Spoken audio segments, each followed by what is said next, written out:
ये सब मुझे अभी दिल्ली के रेड फोर्ट मेट्रो गेट 1 के पास हुए कार एक्सप्लोजन के बारे में पता है। मंडे 10 नवंबर 2025 शाम करीब 6:52 बजे IST old Delhi red fort Chandni Chowk, जो शहर के सबसे बिजी और सेंसिटिव इलाकों में से एक है।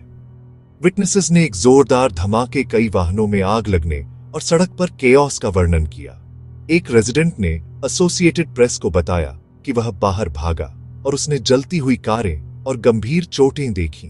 ऑफिशियल्स और मीडिया रिपोर्ट्स के अनुसार मरने वालों की संख्या कम से कम 8 है, जिसमें 20 से अधिक लोग घायल हुए हैं। कुछ आउटलेट्स ने 12 या 13 तक बताया, यह पुष्टि होने पर बदल सकता है। एक सफेद Hyundai i20 कथित तौर पर हरियाणा रजिस्ट्रेशन वाली इसमें शामिल थी। CCTV review showed an I20 entering a parking area near Sunehri Masjid at around 3:19 p.m. and remaining there until about 6:48 p.m. just minutes before the blast. Delhi police ने केस रजिस्टर किया। UAPA और Explosives Act। यह भारत का primary counter terror law है। They treat it as a potential terrorism case.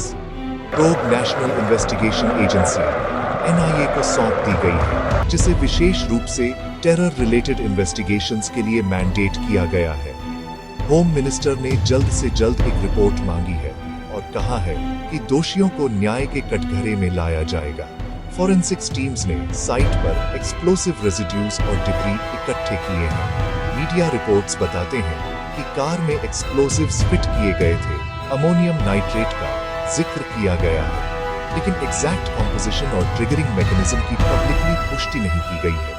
शुरुआत में अलग अलग थियरीज हैं। एक हेस्टली असेंबल्ड डिवाइस के ट्रांसपोर्ट के दौरान एक्सीडेंटल डिटोनेशन की संभावना की ओर इशारा करती रिपोर्ट है। इन्वेस्टिगेटर्स ने कथित तौर पर कार की ओनरशिप पुलवामा बेस्ड एक डॉक्टर से ट्रेस की है, जिसका नाम रिपोर्ट्स में उमर नबी या उमर मोहम्मद के रूप में अलग अलग बताया गया है। Reported dead, verification ongoing.